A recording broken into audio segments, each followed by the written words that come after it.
भूत्वा कृति कृतिमतां श्रुतिमातरां तं सद्गुरुं सततसर्वसुखं समग्रं वन्दे सदा विमलबोधगणचित्तम् वन्दो गुरुपदकञ्जकृपासिन्धुनररूपम् महामोहतमपुण्यदासवतः।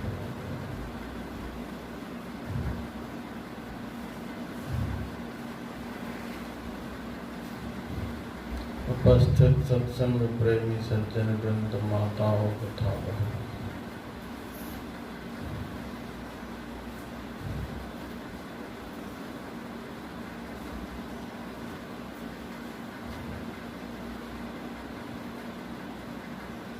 पहले के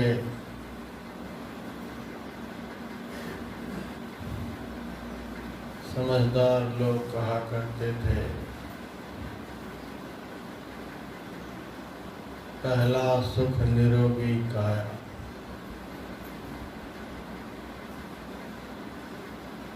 दूसरा सुख हाथ में माया।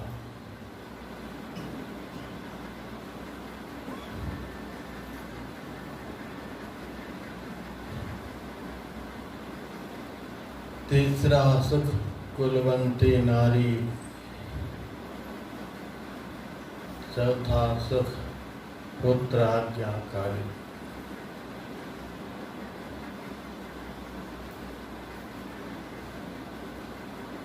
सबसे पहले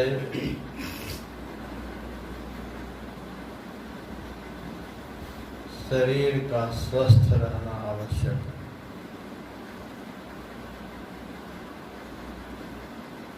शरीर में अनेक प्रकार के रोग भरे रहेंगे,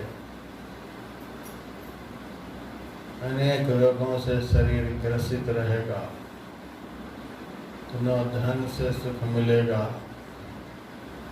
न स्त्री से सुख मिलेगा, न पुत्र से सुख मिलेगा, किसी से कोई सुख नहीं मिल सकता।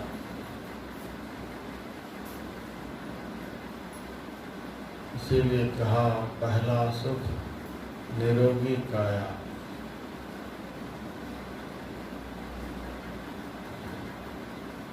आज हम आप लोग देख रहे हैं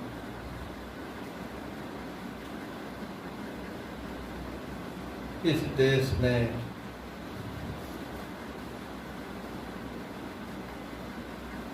कोरोना वायरस के कारण एक एक दिन में अरबों अरबों रुपए का नुकसान हो रहा है। कितना भारी नुकसान में हमारा देश चल रहा है।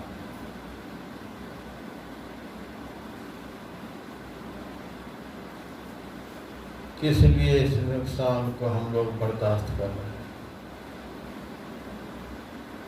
इस शरीर के लिए।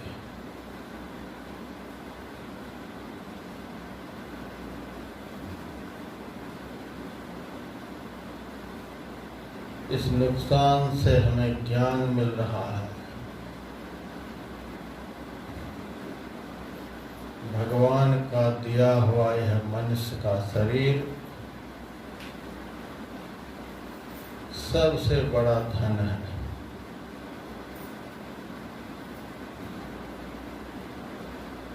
शरीर है, इसीलिए हमें घर से सुख मिलता, पुत्र से सुख मिलता, किसी से भी सुख मिलता है।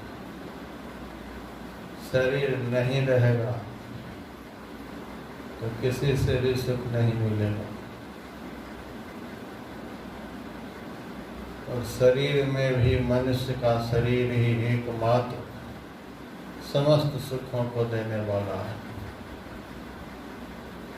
शरीर गधा का भी है, बैल का भी है, कुत्ता सुअर का भी है, लेकिन उस शरीर से सब सुख प्राप्त नहीं हो सकता। समस्त सुखों को देने वाला, सब प्रकार के सुखों को देने वाला, समस्त दुखों से छुड़ाने वाला हम लोगों का यह मनुष्य शरीर है। इस शरीर की सुरक्षा के लिए, इस शरीर को बचाने के लिए आज अरबों खरबों का प्रतिदिन यह देश नुकसान सह रहा।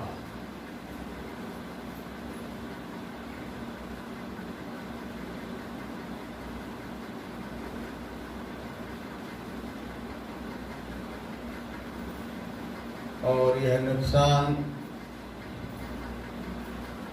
एकमात्र इस शरीर में कोई ऐसा रोग न लग जाए जिस रोग के कारण यह शरीर समाप्त हो जाए।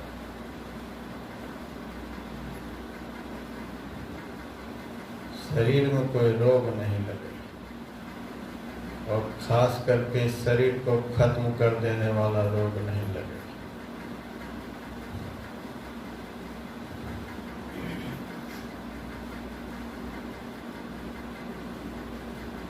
निरोग शरीर से ही सुख मिलता है और निरोग शरीर से ही भगवान का भजन भी होता है।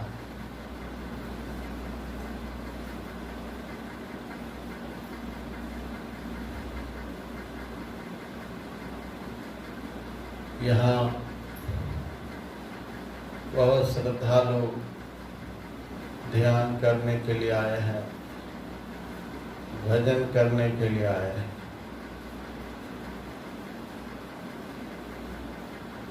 लेकिन जिनका शरीर रोग से ग्रस्त हो रखा है उनको 1 घंटा बैठना मुश्किल पड़ रहा। जिनका शरीर निरोग है वह भी यदि अभ्यास नहीं किया है तो उनको भी 1 घंटा बैठना मुश्किल पड़ रहा।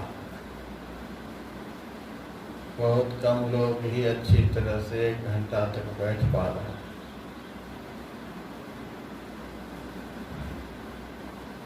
तो मिला जुला कर शरीर का स्वस्थ रहना बहुत आवश्यक है और इससे भी ज्यादा आवश्यक है मन का स्वस्थ रहना। शरीर की स्वस्थता के लिए हमारी सरकार, इस देश के बड़े बड़े वैज्ञानिक, डॉक्टर, वैद्य, कबीराज बहुत औषधियाँ तैयार कर रहे हैं, बहुत कुछ सोच रहे हैं, बहुत कुछ बना रहे हैं। लेकिन शरीर से भी बहुत अधिक आवश्यक है मन का स्वस्थ रहना। इस विषय पर कोई अनुसंधान नहीं चल रहा। इस विषय पर सच्चे साधु संत को छोड़कर दुनिया में और कोई सोच नहीं रहा कि मन कैसे स्वस्थ होगा। मन की अस्वस्थता के कारण ही समाज में अनेक प्रकार के अनाचार, दुराचार, अत्याचार फैल रहे हैं। अस्वस्थ मन वाला व्यक्ति ही बात बात में झूठ बोलता है। अस्वस्थ मन वाला व्यक्ति ही चोरी करता है। अस्वस्थ मन वाला व्यक्ति ही अनेक प्रकार के नशाओं का सेवन करता है। अस्वस्थ मन वाला व्यक्ति ही हिंसा करता है। मन से, वचन से, कर्म से दूसरे को दुख देता है। अस्वस्थ मन वाला व्यक्ति ही दूसरे की माँ बहनों के ऊपर गलत दृष्टि डालता है। अस्वस्थ मन वाला व्यक्ति ही दूसरे की चुगली करता है, दूसरे की निंदा करता है, शिकायत करता है। अस्वस्थ मन वाले व्यक्ति के अंदर ही काम विकार उत्पन्न होते हैं, क्रोध विकार उत्पन्न होते हैं, लोभ विकार उत्पन्न होते हैं, मोह विकार उत्पन्न होते हैं, अभिमान अहंकार उत्पन्न होते हैं, ईर्ष्या द्वेष उत्पन्न होते हैं।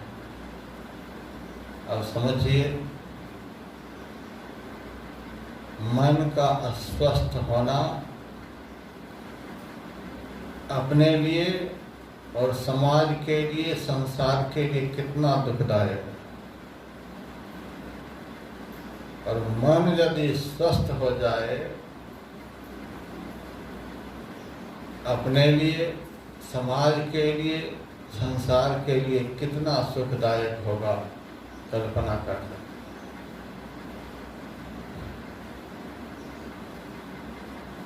समाज में एक अस्वस्थ मन वाला व्यक्ति पूरे समाज के लोगों के जीवन को दुखदायक बना सकता है, और एक स्वस्थ मन वाला व्यक्ति समाज को सुखदायक बना सकता है। तो जितना आज तन की स्वस्थता पर, तन की निरोगिता पर ध्यान दिया जा रहा है, खर्च किया जा रहा है, नुकसान को लोग बर्दाश्त कर रहे हैं, उससे भी अधिक आवश्यक है मन की स्वस्थता, मन को निरोग बना करके रखना। और उसके लिए एकमात्र यही जगह है जहाँ अभी आप लोग बैठे हैं। यही जगह से तात्पर्य जहाँ सच्चे साधु महात्मा रहते हैं, जहाँ नित्य नियम से सत्संग होता है, जहाँ नित्य नियम से भजन होता है, ध्यान होता है, जहाँ नित्य नियम से शुभ कर्म और सत्कर्म होता है। इसके अलावे मन को निरोग बनाने वाला, मन को स्वस्थ बनाने वाला दुनिया में कोई भी स्थान नहीं है। बड़े बड़े तीर्थों में भी मैंने देखा है, स्थान तो बड़ा पवित्र है, लेकिन वहाँ रहने वाले का मन पवित्र नहीं। कितना वहाँ के लोगों के अंदर लोभ भरा हुआ है, मोह भरा हुआ है, विकार भरा हुआ है। कोई ऐसा दुष्कर्म नहीं जो आज तीर्थों में नहीं हो रहा। जितनी शांति से आप लोग यहाँ बैठे हुए हैं, उतनी शांति से हरिद्वार में नहीं बैठ सकते, ऋषिकेश में नहीं बैठ सकते, मथुरा में नहीं बैठ सकते, वृंदावन में नहीं बैठ सकते। लगभग 24 साल हमको यहाँ हो रहा है। चारों तरफ गांव हैं, बहुत सारे लोग ऊपर से आते हैं, बहुत सारे लोग नीचे से आते हैं, चारों तरफ से रास्ता है, चारों तरफ से लोग आते हैं। कभी 10 लोग भी यहाँ रहते हैं, कभी 4 लोग भी रहते हैं, कभी 2 लोग रहते हैं, कभी 1 लोग रहते हैं। और यहाँ कोई नहीं भी रहे तो भी कोई टेंशन की बात नहीं। आज तक 24 साल में किसी ने आश्रम में कोई नुकसान नहीं किया है, किसी भी चीज की चोरी नहीं हुई है, कोई गलत नहीं हुआ है। इतने साल हो गए, और हरिद्वार में कमरा के अंदर से कैमरा चुरा लिया, कमरा के अंदर से मोबाइल चुरा लिया, कमरा के अंदर से रुपया चुरा लिया, कमरा के अंदर से जो भी सामान मिलता है चुरा ले जाता है। किस देश में कौन आता है पता नहीं चलता है। हरिद्वार तीर्थ स्थान है, धर्म ग्रंथों में हरिद्वार का नाम है। बहुत सारे तीर्थ हैं। तीर्थ का अर्थ होता है उद्धार करने वाला, जहाँ जाने से आदमी का उद्धार हो जाए, कल्याण हो जाए, आदमी का मन निर्मल हो जाए, विशुद्ध हो जाए, मन निरोग हो जाए, उस स्थान को तीर्थ कहते हैं। व्याकरण में एक धातु है, इस धातु का नाम है तीर्ण धातु। तीर्ण धातु से तीर्थ शब्द बना हुआ है, जिसका अर्थ होता है उद्धार करने वाला। लेकिन आज हम जाकर तीर्थों में देखते हैं जहाँ सब तरह के पाप हो रहे हैं, अशुभ कर्म हो रहे हैं, वहाँ आदमी का उद्धार हो सकता है। वहाँ आदमी के मन का रोग समाप्त हो सकता है। जहाँ रहने वाले खुद अस्वस्थ हैं, जहाँ रहने वाले का मन खुद अस्वस्थ है, वहाँ जाने वाले का मन कैसे स्वस्थ हो जाएगा। इसीलिए धर्म ग्रंथों में लिखा हुआ है, दुनिया में जितने तीर्थ हैं वे कालांतर में आदमी को शुद्ध करते हैं। पता नहीं कब तक में आदमी शुद्ध होंगे, लेकिन कहा जाता है सत्य है संत समागमः। संत जो होते हैं, पहुंचे हुए सद्गुरु जो होते हैं, वे प्रत्यक्ष तीर्थ होते हैं, सच्चे तीर्थ साधु होते हैं। और यह भी मैं कह सकता हूँ, यदि तीर्थ में साधु संत महात्मा निवास नहीं करे तो तीर्थ के ऐसा मलिन स्थान दुनिया में कोई नहीं हो सकता। तीर्थ को भी पवित्र करने वाले, तीर्थ को भी तीर्थत्व प्रदान करने वाले संत होते हैं। संत के चरण पड़ने से तीर्थ पवित्र हो जाता है। संत के चरण पड़ने से गंगा पवित्र हो जाती है, तभी वह गंगा दूसरे को भी पवित्र करती है। तो सत्संग सबसे पवित्र कारक स्थान है, सबसे निर्मल स्थान है, अथवा जहाँ संत विराजते हैं वहीं सारे तीर्थ विराजते हैं, सारी पवित्र नदियाँ विराजती हैं। इससे बढ़कर कोई स्थान नहीं। यहीं बैठने से, यहीं रहने से, यहीं आते जाते रहने से, यहीं से संपर्क स्थापित करते रहने से आदमी का मन निरोग हो सकता है, आदमी का मन स्वस्थ हो सकता है। जो आदमी इस स्थान पर आना जाना कम कर दिया, उस आदमी का मन संसार की ओर चला गया, उसका मन बिगड़ता चला गया। मैंने बहुतों को देखा है, जिनका यहाँ से आना जाना कम हो गया, उसका मन संसार की ओर आना जाना शुरू कर दिया, पाप की ओर आना जाना शुरू कर दिया, बुरे बुरे कर्मों की ओर आना जाना शुरू कर दिया। और जिनका इस स्थान से आना जाना लगा रहा, उसका पाप की ओर आना जाना धीरे धीरे बंद हो गया है।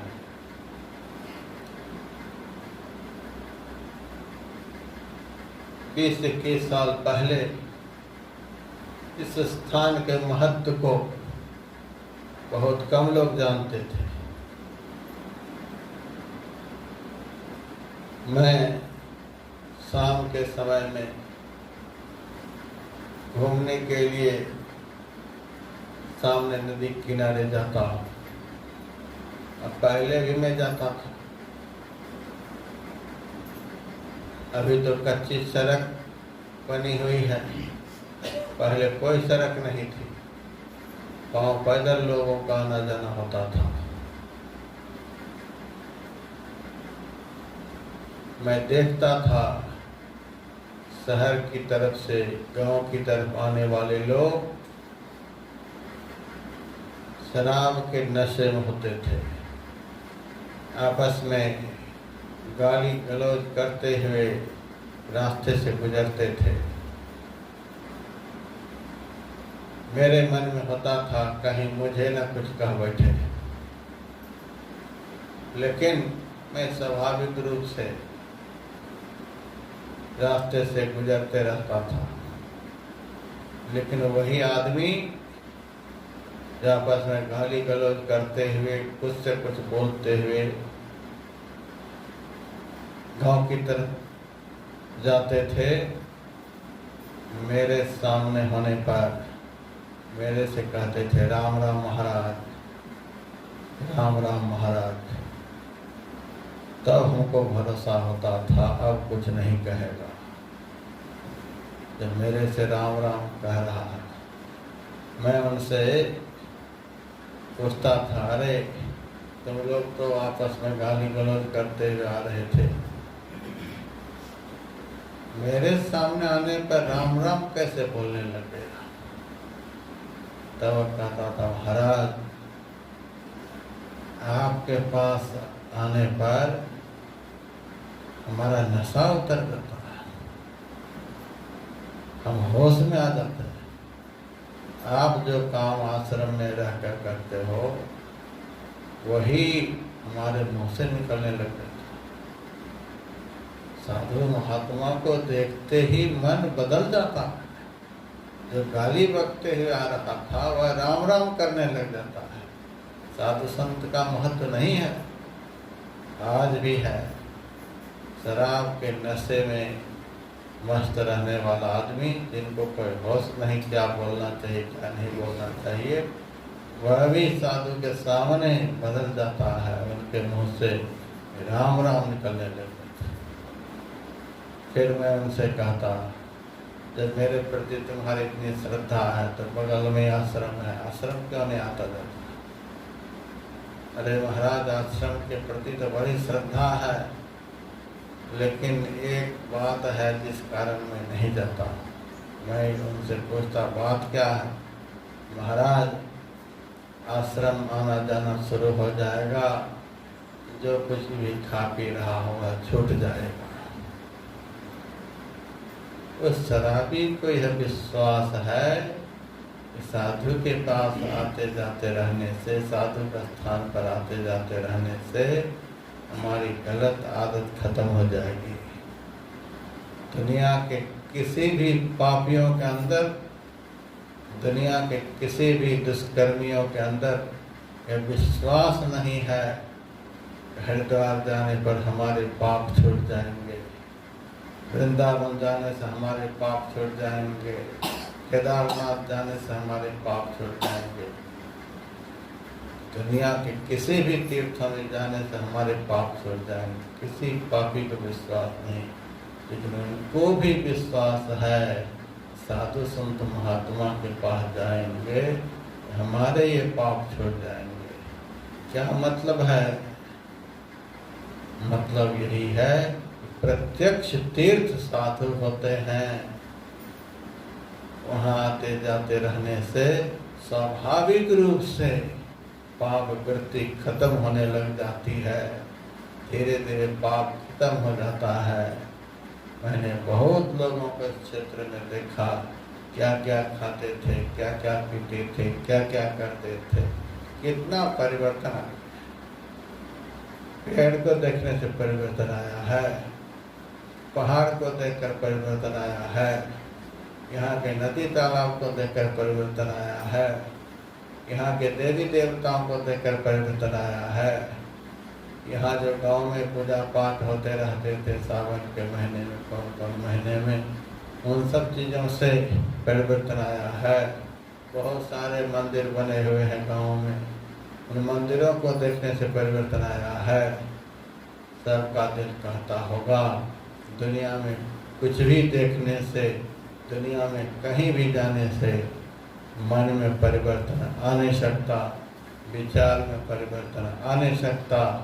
साधु महात्माओं के दर्शन स्पर्शन करने से मन में परिवर्तन आता है, विचारों में परिवर्तन आता है। एक संत हुए राजस्थान में, उनका नाम है सुंदरदास जी महाराज। उन्होंने लिखा है, जो कोई जाय मिले इन सुनर, होय पवित्र लगे हरि रंगा। जो भी संत के पास चला गया, यह नहीं कहा कि धर्मात्मा ही जाए, जो भी चला होय पवित्र। जो भी जाएगा, चोर जाएगा तो वह भी पवित्र हो जाएगा, झूठ बोलने वाला जाएगा वह भी पवित्र हो जाएगा, नशा पीने वाला जाएगा वह भी पवित्र हो जाएगा, हिंसा करने वाला जाएगा वह भी पवित्र हो जाएगा, व्यभिचारी जाएगा वह भी पवित्र हो जाएगा। जो भी जाएगा, जैसे जो भी अमृत पिएगा वह अमर हो जाएगा, वैसे ही जो भी सत्संग में जाएगा वह पवित्र हो जाएगा। जो कोई जाय मिले इन सुनर, होय पवित्र लगे हरि रंगा। उसके ऊपर हरि का रंग लग जाएगा। हरि का रंग क्या है? हरि ज्ञान के स्वरूप है, हरि प्रकाश के स्वरूप है, प्रकाश उनका रंग है, शांति ही उनका रंग है, आनंद ही उनका रंग है, पवित्रता ही उनका रंग है। जैसे संत के पास जाएंगे वैसे उनको शांति मिलने लग जाएगी, उनका मन पवित्र होने लग जाएगा, उनको आनंद मिलने लग जाएगा। यहाँ जितने सत्संगी भाई बहन बैठे हैं, क्या किसी को खाने पीने के लिए घर में नहीं मिलता है? गुरु महाराज की दया से, ईश्वर की कृपा से खाने पीने की कमी किसी के घर में नहीं है। लेकिन आज नियम से यहाँ सत्संग में आ रहे हैं, ध्यान में बैठ रहे हैं, यहाँ का प्रसाद ग्रहण कर रहे हैं। घर की गरम गरम रोटी में भी जो स्वाद नहीं मिलता होगा, वह स्वाद यहाँ की ठंडी रोटी में मिलता है। घर के चरपरे भोजन में, एक से एक स्वादिष्ट भोजन में जो स्वाद नहीं मिलता, वह स्वाद यहाँ के सीधे साधे भोजन में मिलता है। यहाँ भोजन में स्वाद कहाँ से आता है? होटल में बहुत तरह के सामान खाने के लिए बनते हैं, लेकिन होटल के अन्न को, भोजन को खाना कहा जाता है। चलिए होटल में खा लेते हैं। होटल में खाना खाने के लिए लोग जाते हैं। घर में भोजन बनता है, आइए भोजन कर लीजिए। होटल में खाना, घर में भोजन, साधु संत महात्मा के आश्रम में प्रसाद बनता है। यहाँ के लिए कहा जाता है ये तेरा प्रसाद पा लीजिए। खाना तमोगुणी होता है, उससे मन में तमोगुण का संचार होता है। भोजन रजोगुणी होता है, उससे मन में रजोगुण का संचार होता है। और प्रसाद सतोगुणी होता है, प्रसाद ग्रहण करने से सत्वगुण का संचार होता है। बड़ा महाप्रसाद शीत संतन के चारण। साधु संत महात्मा की थाली में कुछ बच जाए, उसे कोई ग्रहण कर ले तो दुनिया का सबसे बड़ा प्रसाद मिल जाए, दुनिया का सबसे बड़ा पदार्थ मिल जाए, यह समझ बहुत महत्वपूर्ण होता है संत का प्रसाद। यहाँ पर नित्य नियम से जो कुछ भी बनता है संत के चरणों में पहले अर्पण किया जाता है। जब संत को भोग लगता है तभी वह भोग सबको ग्रहण कराया जाता है, सबकी थाली में रखा जाता है। सबरी का नाम आप लोग सुनते हैं। सबरी का नाम इतना कैसे हो गया? न कुछ पढ़ी लिखी थी, न उनमें कोई सुंदरता, न कोई भौतिक ज्ञान, लेकिन इतना नाम आज सबरी का। सब लोग जानते हैं सबरी माई, सबरी माई। सबरी माई कैसे बनी? एक जगह पर साधु संत महात्मा का भंडारा हुआ था। साधु संत महात्माओं ने भोजन ग्रहण किया था। भोजन ग्रहण के बाद महात्माओं ने, संतों ने अपना हाथ धोया था। हाथ का धोया हुआ जो जूठा जल नीचे पड़ा हुआ था, जंगल का एक नेवला उस जल को पी लिया। उस जल के पीने से कुछ दिनों के बाद उनका शरीर पूरा हो गया। वही नेवला दूसरे जन्म में एक राजकुमारी के रूप में उत्पन्न हुआ। नेवला का शरीर खत्म और राजकुमारी का शरीर बन गया।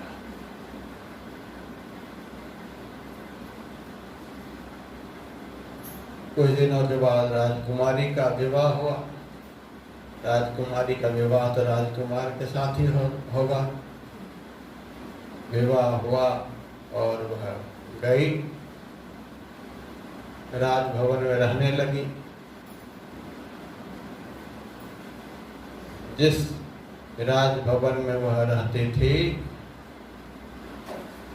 उस भवन के जो मालिक राजा थे, बड़े धर्मात्मा, उस दरबार में एक से एक साधु संत महात्मा आते जाते रहते थे और उनकी खातिरदारी करने का मौका इनको भी मिलता था। एक दिन इनकी खातिरदारी से एक संत बड़े प्रसन्न हुए और उसने कहा, बेटी तुम्हारी खातिरदारी से मैं बहुत प्रसन्न हूँ, तुम्हारी जो इच्छा हो मेरे से मांग लो। और आज रानी कहती है, यदि आप मेरे से प्रसन्न हैं तो मैं यही चाहती हूँ मेरा शरीर जल्दी से जल्दी छूट जाए। संत ने कहा, यह कोई वरदान हुआ? मरने के लिए वरदान मांग रही हो? हाँ महाराज, जल्दी से जल्दी मेरा शरीर छूट जाए।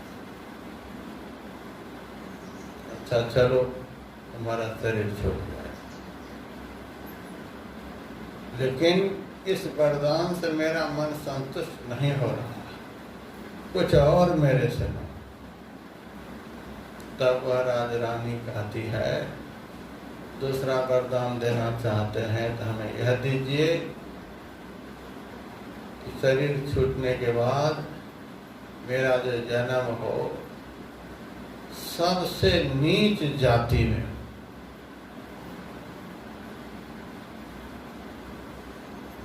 आत्मा के मन में हुआ या क्या मांग रही है? सबसे नीच जाति में। ऊंची जाति का मन में बड़ा भारी अभिमान रहता है।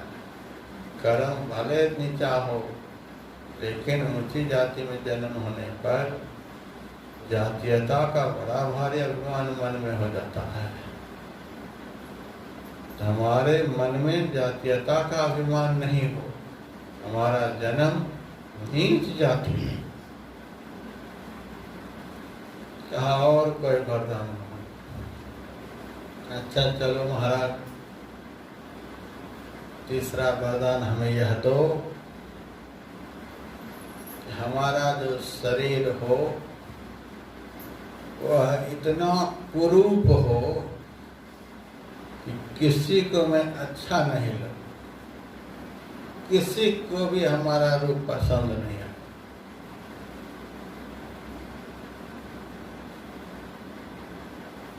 यह भी बड़ा भारी अभिमान का विषय है।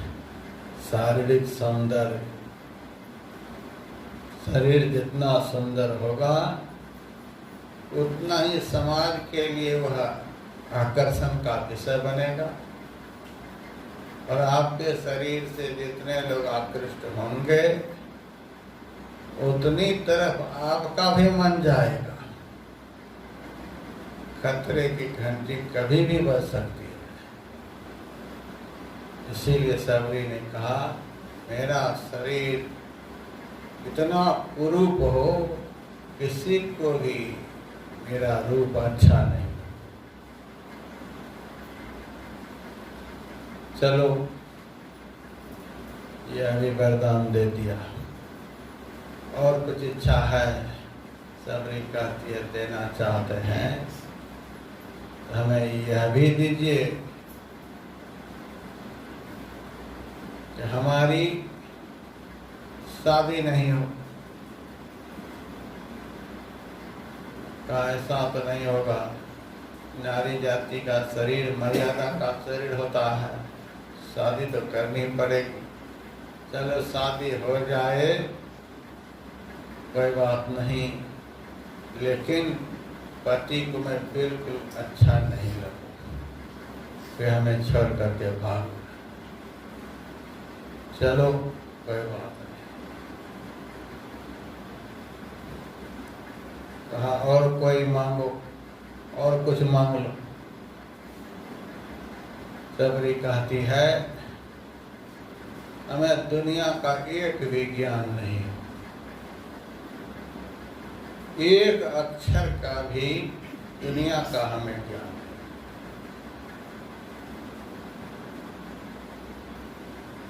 चलो यह भी वरदान में दिया। और कुछ चाहती हो? महाराज देना चाहते हो हमें यह वरदान दो, हमें जीवन में और कुछ मिले चाहे नहीं मिले, जीवन में आपके जैसे ही कोई पहुंचे हुए संत मिल जाए।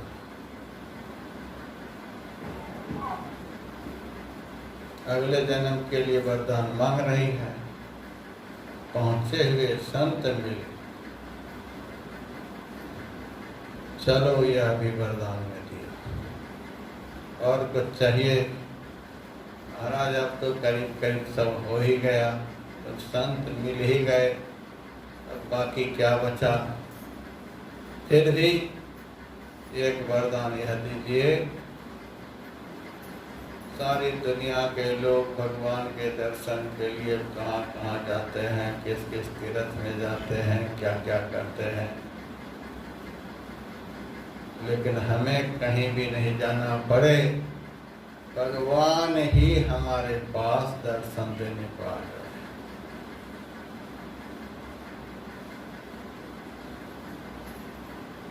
इस प्रकार से 9 वरदान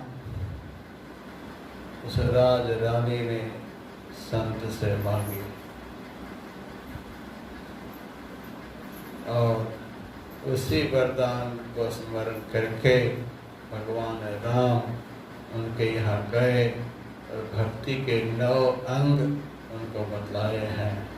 9 प्रकार की भक्ति की चर्चा उनके पास की है।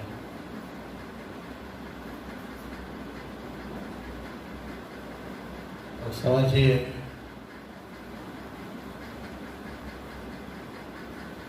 कितना बड़ा परिवर्तन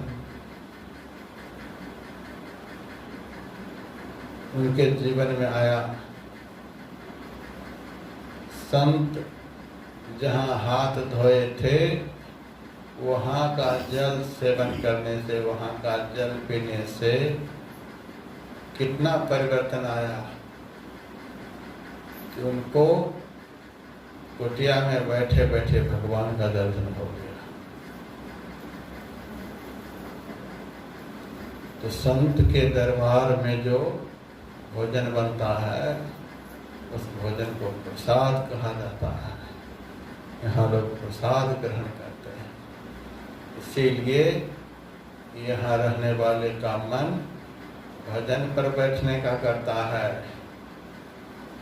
यहाँ रहने वाले का मन सत्संग में बैठने का करता है। यहाँ रहने वाले का मन अच्छा अच्छा काम करने को कहता है। यहाँ से जाने के बाद हम आप लोग मन की स्थिति पर विचार करेंगे। यहाँ से जाने के बाद आप लोगों का मन क्या क्या करेगा, आप लोगों का मन आप लोगों से क्या क्या कराएगा। तो मन को स्वस्थ बनाने वाला, मन को निरोग बना देने वाला, मन को पवित्र कर देने वाला यदि आज कोई स्थान है वह सत्संग है। इसीलिए कहा जो कोई जाए मिले इन सोनर, कोई पवित्र लगे हरि रंगा। उसके ऊपर हरि का रंग लग जाएगा। दोष कलंक सवय मिट जाए, जो नीचा हो जाए सो हो तो तंग। पहले वह चोरी भी करता था, झूठ भी बोलता था, कुछ भी करता था, समाज के लोगों की निगाह में वह अच्छा आदमी नहीं था। समाज के लोग उनको दोषी ठहराते थे। लेकिन वह आदमी भी यदि सत्संग करने लग जाए उनका दोष खत्म हो जाए।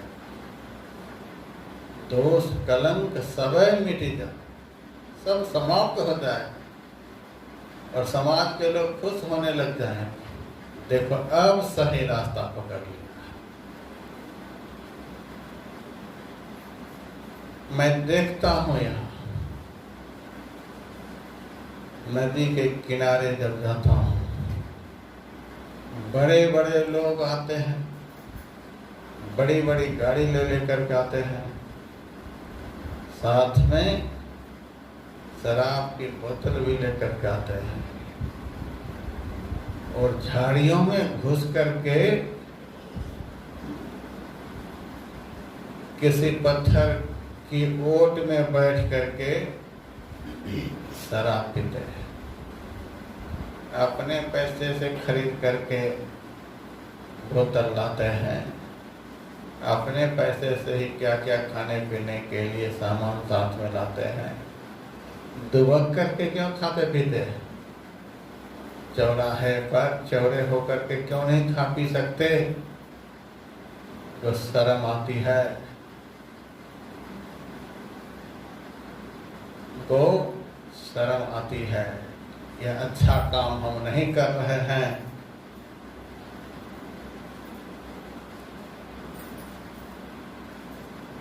हम लोग भी जाते हैं नदी किनारे, नहा धो करके चौड़े होकर के चौड़े पत्थर पर बैठते हैं ध्यान करने के लिए। चारों तरफ से लोग देखे बढ़िया से, आत्मा क्या करता है?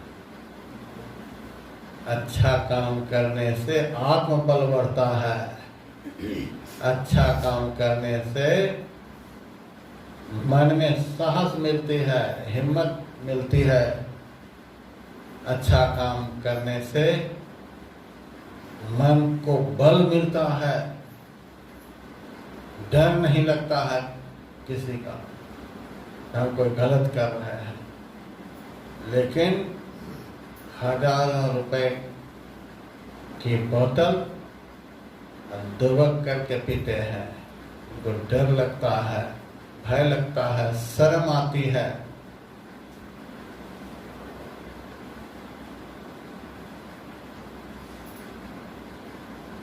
आप लोग यहाँ आए हैं सत्संग में, आरती के बाद जाएंगे। आप लोगों के मन में जरा भी कोई भय नहीं रहेगा। लोग क्या कहेंगे, कहाँ से आ रहे हो? कह देंगे आश्रम से आ रहा हूँ, सत्संग करके आ रहा हूँ। कहने में डर नहीं लगेगा। लेकिन यदि कोई मुख्यमंत्री से मिलकर आए तो भी उतना आत्मबल नहीं होगा। हम मुख्यमंत्री का दर्शन कर जा रहे हैं। साधु के दर्शन करने से जो आत्मबल मिलता है वह मुख्यमंत्री प्रधानमंत्री से मिलकर मिल नहीं सकता, वह बल प्राप्त नहीं हो सकता। यहाँ आने से दोष कलंक सबय मिट जाए, जो नीचा हो जाए सो हो तो तंगा। नीच से नीच कर्म करने वाले लोग भी यदि यहाँ आ जाए तो महान बन करके, श्रेष्ठ लोग बन करके, पवित्र लोग बन करके, ज्ञानवान लोग बन करके निकलेंगे। नीच हो जाए सो हो तो तंगा। ज्यों कोई नीर मलिन महाअति, गंग मिलत हुई जात है गंगा।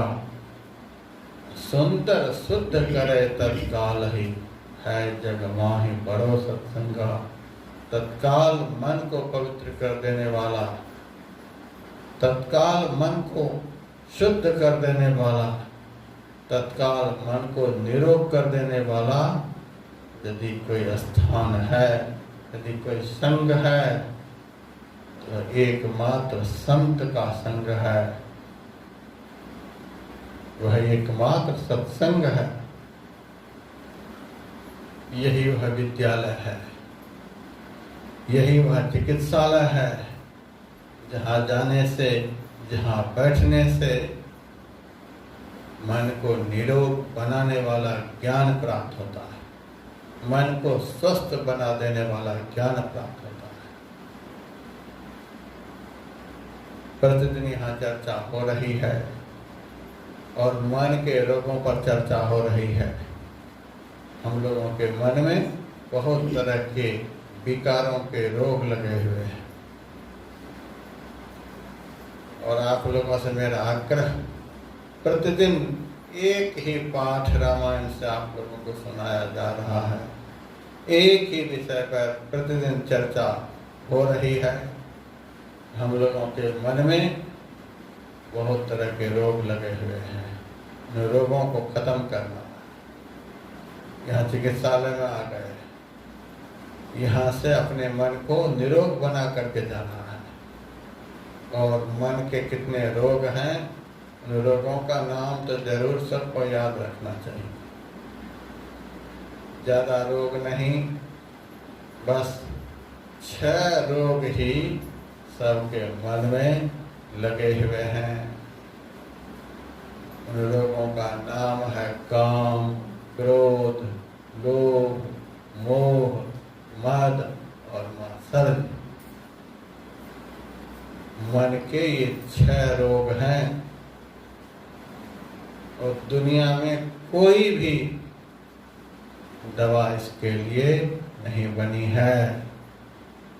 दुनिया में कोई भी ऐसा औषधालय नहीं है, हॉस्पिटल नहीं है जहाँ इन रोगों की चिकित्सा होती है। और सबसे महत्वपूर्ण यही विषय है। मन को निरोग करना, इससे बढ़कर कोई विषय हो नहीं सकता। हम लोगों को जरा भी कोरोना वायरस का डर नहीं लगता। बड़े बड़े लोग डर के मारे यहाँ आने को तैयार नहीं। जो यहाँ आते हैं, मैं किसी को जाने के लिए कहता हूँ, क्यों आ गए, पता नहीं कौन कौन से रोग लेकर के यहाँ आए, आप यहाँ बीमारी फैलाएंगे। किसी को मैं बोल रहा हूँ, किसी को नहीं बोल। आपको भले रोग का डर लगे, लेकिन हमको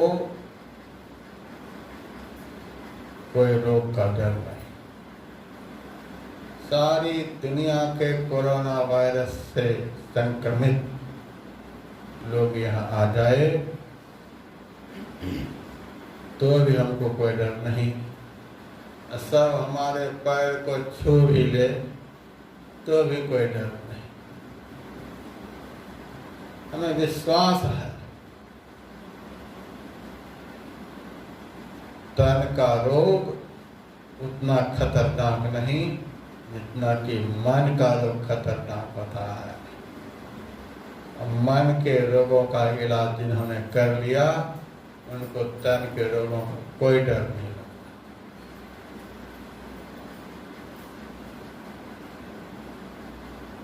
हमारे गुरु महाराज के गुरु परम संत बाबा देवी साहब हुए। एक बार उनको बुखार लग गया। डॉक्टर लोग दवाई दे रहे हैं, वे खाना चाहते नहीं थे। भक्तों का बड़ा आग्रह, गुरुदेव लिया जाए नहीं तो शरीर समाप्त हो जाएगा। बहुत आग्रह होने पर वे दवाई ले लेते थे, लेकिन दवाई लेने पर भी उनका बुखार उतरा नहीं। एक दिन वे रंज में आकर सारी दवाई उठा करके फेंक दी। हम अब दवाई नहीं लेंगे, अब मैं जो बताऊं सो दवाई लाओ। क्या दवाई मिला? संतरा ले आओ। रात के समय शहर से संतरा मंगाए, अब भर पेट संतरा उस बुखार में खा लिया। अब बुखार में कहीं संतरा खाया जाता है?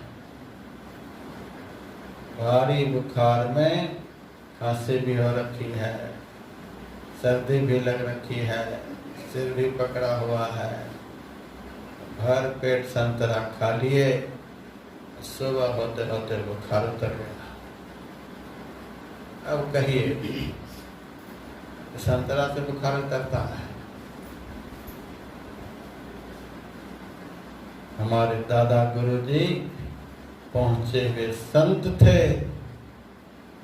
पहुंचे हुए संत जो होते हैं उनमें इतनी ताकत होती है, प्रतिकूल प्रकृति को भी अपने अनुकूल बना लेते हैं। संत प्रतिकूल प्रकृति को अपने अनुकूल बना लेते हैं। जिस जिस चीज से शरीर में हानि होती है, वे चाहें तो उसी उसी चीज से शरीर को लाभ मिलने लगता है। बिल्कुल प्रकृति को अपने अनुकूल बना लेते हैं।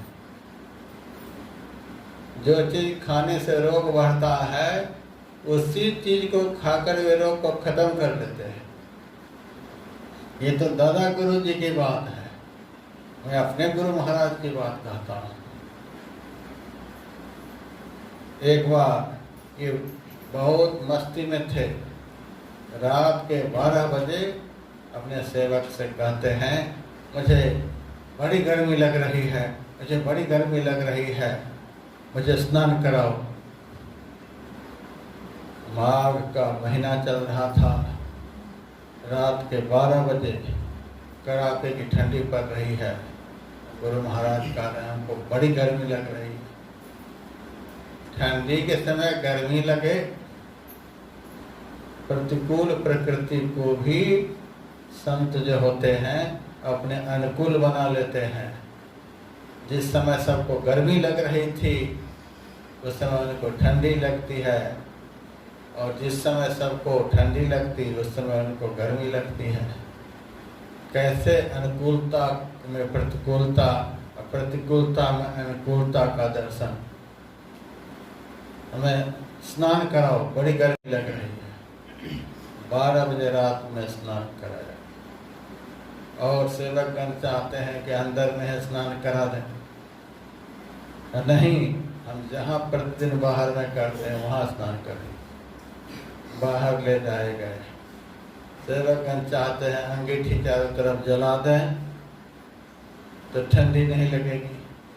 तो उन्होंने कहा नहीं, इसको हटाओ, मुझे गर्मी लग रही।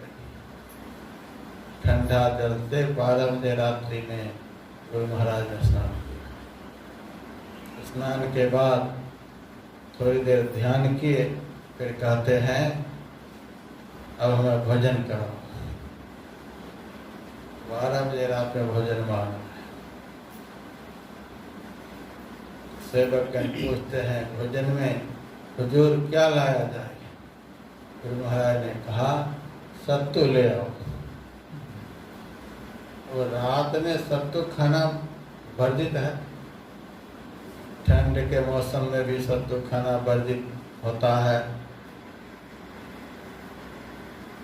बरसात में भी सत्तू खाना वर्जित होता है, क्योंकि ठंड में, बरसात में, रात में सत्तू खाने से शरीर में कफ की वृद्धि होती है। सर्दी लग जाएगी, बुखार लग जाएगा, और भी बहुत तरह की बीमारी पकड़ लेगी। लेकिन गुरु महाराज कहते थे हमारे लिए सत्तू ले आओ। और क्या ले आओ? थोड़ी दही ले आओ। रात में दही खाना भी वर्जित है, उससे कफ की वृद्धि होती है। तो सत्तू में दही मिला दी। और क्या दूं इसमें? इसमें केला मिला दो। रात में केला खाना भी वर्जित है, केला भी डाल दिया। और क्या इसमें? थोड़ा शहद भी दे दो इसमें। रात्रि में शहद खाना भी वर्जित है। इन सब चीज़ों से कफ विकार बढ़ते हैं। लेकिन गुरु महाराज सब मिला दिए और 1-2 चम्मच खा लिए, और जरा भी कफ विकार गुरु महाराज के शरीर में नहीं बढ़ा, कुछ भी नहीं हुआ। क्या मतलब है? संत प्रकृति को अपने अनुकूल बना लेते हैं। और संत कब बनते हैं? जब मन पूर्ण रूपे निरोग हो जाता है, तब निरोग मन वाला व्यक्ति संत कहलाता है। जिसके मन में कोई रोग नहीं होता उसी को संत कहते हैं। और ऐसे जो संत होते हैं वे प्रकृति को अनुकूल बना लेते हैं। सारी दुनिया के कोरोना वायरस से संक्रमित लोग संत के पास पहुंच जाएं तो भी उनको कोई डर नहीं, तो भी वे वायरस उनको संक्रमित नहीं कर सकता है। इतनी ताकत मन की निरोगिता में है। इसीलिए आप लोग यहाँ आने से डरिए नहीं, ध्यान में भाग लेने से डरिए नहीं, यहाँ का प्रसाद ग्रहण करने से डरिए नहीं, यहाँ आपस में प्रेम भाव से बैठने में डरिए नहीं, क्योंकि यह संत का दरबार है। यहाँ तो प्रतिकूल प्रकृति को भी अनुकूल बना लिया जाता है। यहाँ डरने की क्या बात है? यहाँ से जाने के बाद जीवन में खतरा है, यहाँ से हटने के बाद खतरा है। यहाँ तो मन को निरोग बना देने वाली बात होती है, मन को निरोग बना देने वाला कर्म होता है। जिन्होंने अपने मन को निरोग बना लिया, जो अपने मन को निरोग बनाने के कर्म में लगे हुए हैं, उनको तन के रोगों का कोई परवाह नहीं। तन का रोग उसका कुछ भी नहीं बिगाड़ सकता। इसीलिए तन के रोग से भयंकर जो मन का रोग है, उन रोगों को दूर करने का जो प्रयास यहाँ पर कराया जा रहा है,